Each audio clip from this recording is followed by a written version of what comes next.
बिस्मिल्लाहिर्रहमानिर्रहीम। अस्सलामु अलैकुम। ताज 92 न्यूज़ के साथ मैं हूं नाइला भट्टी। नजर डालते हैं आज की खबरों पर। टंडू अलायार से तारक हमीद अब्बासी की रिपोर्ट शामिल करते हैं। Additional deputy commissioner Tando Allahyar Mohammad Ibrahim Almani ने जिला भर के मुतल्लिका महकमों के अफसरान को हिदायत की है कि वह चहलम इमाम हुसैन अलैहिस्सलाम के दौरान जिला भर में अमन व अमान को कायम रखने, सफाई सुथराई, पीने के साफ पानी की फराहमी समेत मातमी जुलूसों की गुज़रगाहों और मजालिस के दौरान स्ट्रीट लाइट्स और दीगर इंतजामात को यकीनी बनाएं ताकि आवाम खास तौर पर अज़ादारों को किसी किस्म की परेशानी का सामना न करना पड़े।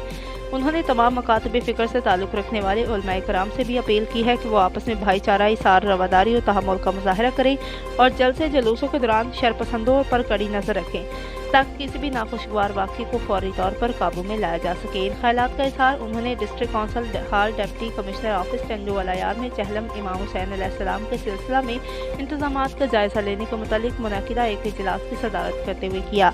इजलास में DSR Pakistan rangers Khizar, additional deputy commissioner Tando Allahyar Shahzado, Umair Jharwal, district health officer Tando Allahyar, महकमा सेहत, हैस्को बल्दियात, मुतल्लिका महकमों के ज़िले अफसरान के अलावा तमाम मकातब फ़िक्र से ताल्लुक़ रखने वाले उलमाए किराम ने शिरकत की। Additional deputy commissioner 1 Tando Allahyar Mohammad Ibrahim Almani ने महकमा सेहत के अफसरान को हिदायत की कि मातमी जुलूसों के दौरान डॉक्टर्स, एम्बुलेंस और अद्वियात की मौजूदगी को यकीनी बनाया जाए।